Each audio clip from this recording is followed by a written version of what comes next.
I had spent my whole life being told I was too emotional, too intense, too much. And when he said he loved all of that about me, I thought I had finally found someone who could actually handle who I was.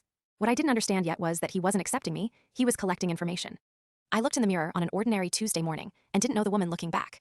Not in a dramatic way, more like seeing a stranger in your house, someone who had moved in while you weren't paying attention and rearranged everything. I had been told my whole life that I was too much, too loud, too emotional, too intense for most people. When he came along and said he loved exactly that about me, I thought I had finally been chosen for who I actually was. So when the reframing started, I trusted it. You didn't hear that right? That's not what I meant. You always take things the wrong way. He said it so gently, so confused, almost, like I was the one misunderstanding a language I had spoken my whole life. And because I had always been told I was too much, I already had the fear that maybe I was the problem.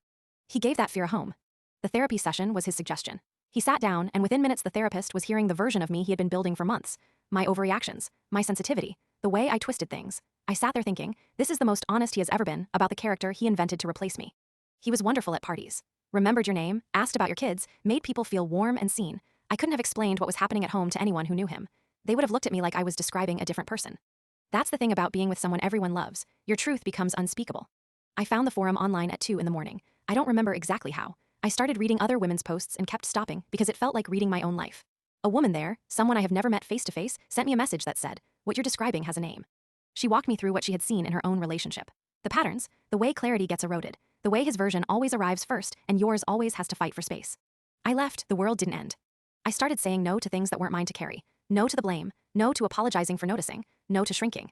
Turns out I wasn't too much. I was exactly enough. He just needed me to believe otherwise.